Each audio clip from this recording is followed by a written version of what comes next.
Le web mobile ouvre de nouveaux horizons pour les marques. Quels sont les nouveaux usages? Quels sont les nouveaux outils? Et bien sûr, tous les enjeux, c'est le thème de Media Junkie.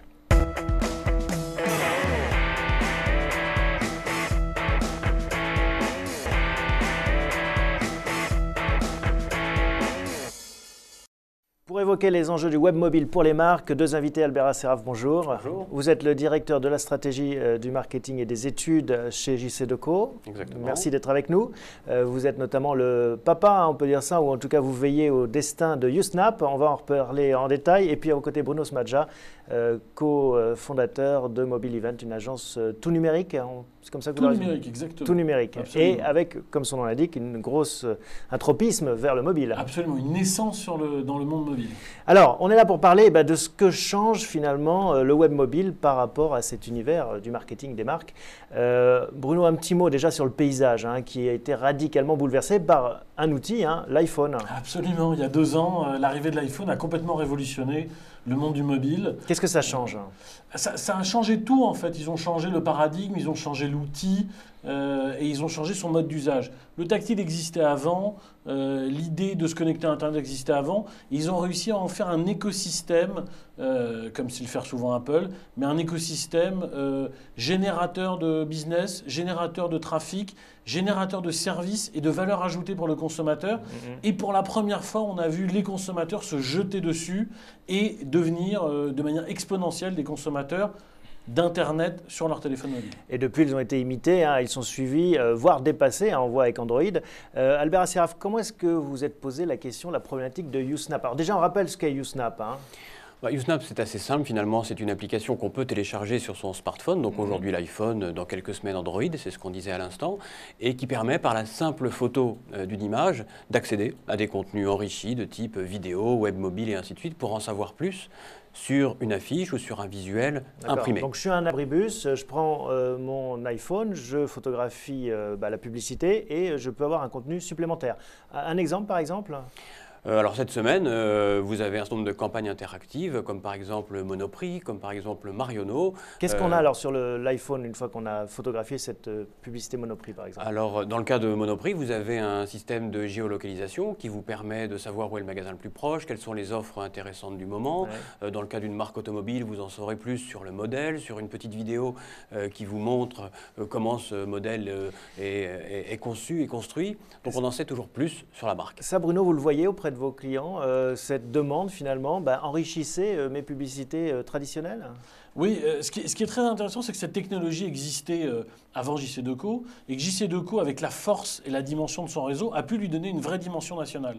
Et du coup, pour les annonceurs, il y a une vraie pertinence à aller, lorsqu'ils vont afficher sur le réseau, utiliser cette technologie pour faire vivre, et c'est ça la force du mobile, c'est de faire vivre les marques au-delà du média traditionnel. Ça peut être de l'affichage, ça peut être de la télé, ça peut être du street marketing. Tous ces éléments-là, grâce au mobile, peuvent aller au-delà. Alors voilà, quels sont les ingrédients que doivent mettre les marques dans ces campagnes? Parce que finalement, on peut aller très loin. On peut aller très loin dans le temps réel, on peut aller très loin dans la géolocalisation, dans la personnalisation, dans le multimédia. On est au tout début de ça, j'imagine. Ça a été lancé en octobre. Oui, en octobre, et moi je pense que la limite est l'imagination des marques elles-mêmes à produire des contenus de plus en plus innovants, de plus en plus attachants pour un certain nombre d'entre elles. Et donc c'est bien tout ça qui progresse au fil du temps parce que le web mobile est quand même assez nouveau pour un certain nombre de marques. Et c'est bien que des agences se développent autour de ça parce que de la même manière qu'on a tous le web à la maison, notre analyse est que dans quelques années, le web mobile sera une commodité et que chacun y accédera facilement.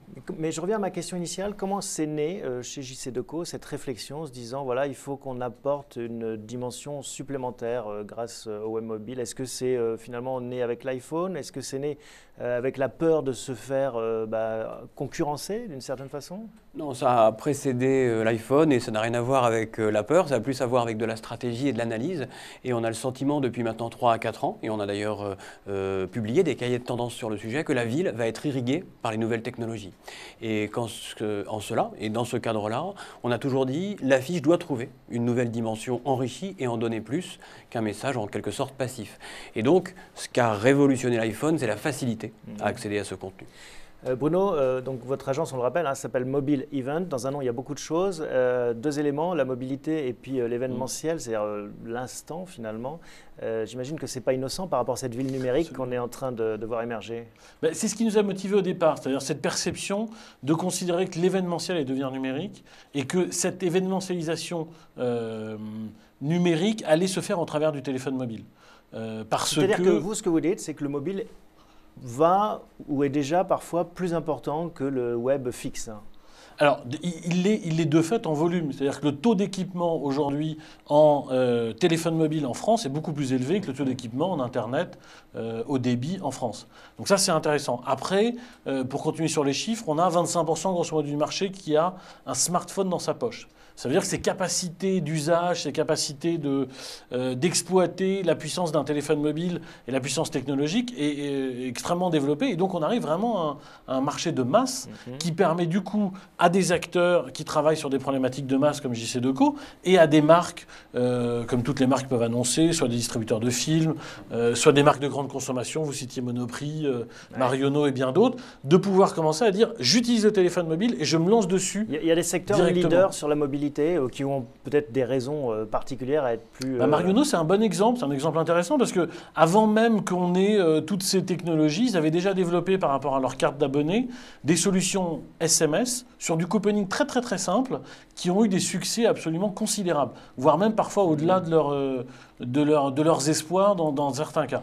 Si on prend les chiffres, Albert Asseraf, bon, ça a été lancé au début octobre 2010, hein, on est fin décembre, ça fait 2 mois et demi, disons.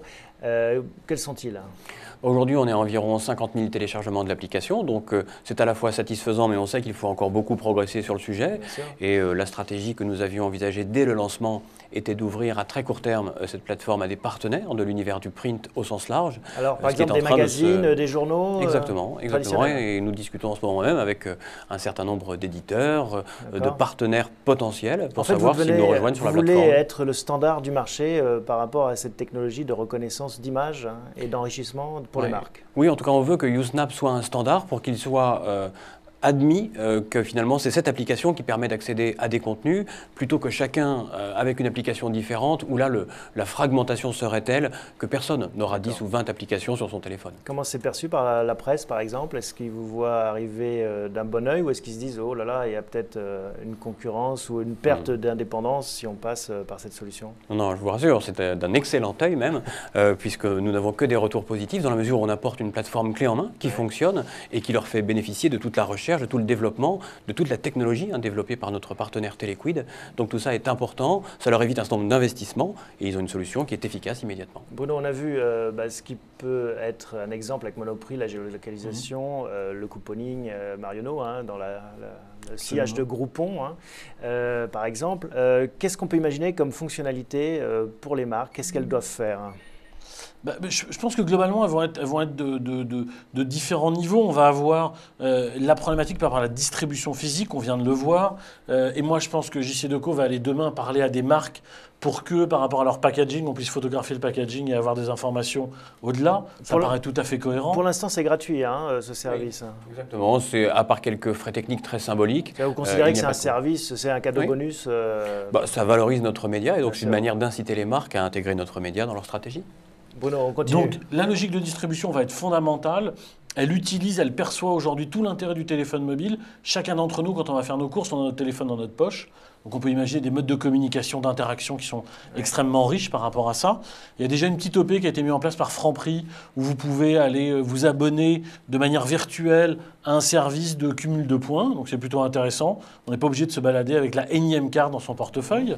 Il y a toute une dimension liée à la géolocalisation qui est extrêmement importante, qui donne de l'information autour de soi. On le voit avec des services comme Foursquare, comme Places sur Facebook et qui marchent beaucoup au travers du téléphone mobile. Et enfin, il y a toute la dimension sociale où une des applications les plus utilisées sur l'iPhone, c'est quand même Facebook. Et puis, il y a la dimension dimension multimédia finalement. Le fait d'avoir une affiche qui n'est qu'une photo muette devient peut-être une vidéo avec de la musique ou... Oui, ça peut être une bande-annonce pour un CD, ou pardon, pour un film, ou un extrait d'un CD. Et c'est important sur la partie réseau social, puisque la nouvelle version de YouSnap qui sort dans quelques semaines intégrera le partage de contenu avec ses amis, avec ceux avec lesquels on souhaite faire passer ce message. Donc on voit bien qu'on est dans cette logique d'interactivité et de partage aussi dans la ville. Il y a des secteurs, il y a des... bon, on a cité quelques exemples, mais est-ce qu'il y a des secteurs, la distribution ça semble évident, mais qui sont plus motivés que d'autres et que vous voyez taper à votre porte en disant ouais c'est super, il faut qu'on utilise ça? La chance qu'on a, c'est que tous les secteurs aujourd'hui répondent présent. On a vu le luxe avec Lancôme qui a été parmi les premiers, si ce n'est le premier annonceur. Cette semaine nous avons Dior, l'automobile, la distribution, les telcos, tous. Ils viennent, le culturel évidemment de fait, puisqu'il y a toujours des contenus culturels. Une exposition, c'est simple, j'en prends la photo, j'ai une dizaine d'œuvres, est-ce que j'ai envie d'y aller maintenant? Quels sont les horaires? Voilà, exactement. Et donc il y a ce côté temps réel qui est essentiel. Moi, dans cette réflexion, je pense que le tourisme, et la France est un pays particulièrement touristique, le tourisme va être un secteur qui va s'emparer du téléphone mobile. On commence à voir déjà les premières applications sortir, mais le fait de visiter une ville, d'être géolocalisé, donc d'avoir une information qui est pertinente par rapport à l'endroit physique où je me situe et qui va me donner des informations sur ce qui m'entoure, ça va être extrêmement puissant, efficace, intéressant, parce qu'on va pouvoir utiliser différentes langues. On peut avoir la même chose dans un musée où je suis face à une œuvre, je photographie l'œuvre et on me donne des informations enrichissantes toujours. Cette idée qui est extraordinaire, c'est l'idée qu'on peut enrichir l'univers qui est autour de nous. Alors soit avec des technologies comme YouSnap, soit avec de la réalité augmentée, qui est aussi une technologie qui est extrêmement révolutionnaire et qui permet toujours d'enrichir l'environnement dans lequel je me situe. Et pour finir, clore cette conversation, c'est l'idée que les marques peuvent enrichir la relation avec les uns et les autres, avec son public et créer une histoire qui va au-delà de la publicité traditionnelle. C'est ça un peu l'idée ? C'est exactement ça, et je dirais les marques et les collectivités, puisque nous avons eu de nombreuses demandes des grandes collectivités pour dire mais nous aussi nous affichons sur le mobile urbain, puisque c'est qu'une face est réservée à la ville sur un certain nombre de mobiliers. Disez-nous comment on fait pour bénéficier de cette application, parce qu'on a aussi des choses à dire à nos citoyens cette fois. Faire passer de l'information, c'est un outil d'information. La marque devient média. Et nous, on est très heureux parce que sur un projet qu'on construit depuis 6 ans, qui s'appelle le Mobile Film Festival, qui est un festival de courts-métrages où tous les films sont faits avec des téléphones mobiles. Donc depuis 6 ans, on va faire appel à des... Non, modestement. Mais on va faire appel à des jeunes réalisateurs en leur disant utilisez cette caméra qui est dans votre poche et inventez l'image qui va avec. Au profit de marques également, éventuellement Pas particulièrement. Mais par contre, une marque hors de l'univers du mobile nous a rejoint cette année et a décidé de nous accompagner dans la durée. C'est BNP Paribas. Et c'est extrêmement important pour montrer la logique du mobile et la logique des nouvelles technologies qui les animent. Bon, ça bouge fort dans le marketing mobile. Je pense qu'on est au tout début. Le lancement de YouSnap le prouve, vos clients aussi. Merci à tous les deux pour ces témoignages. Merci à bientôt. Beaucoup. À bientôt.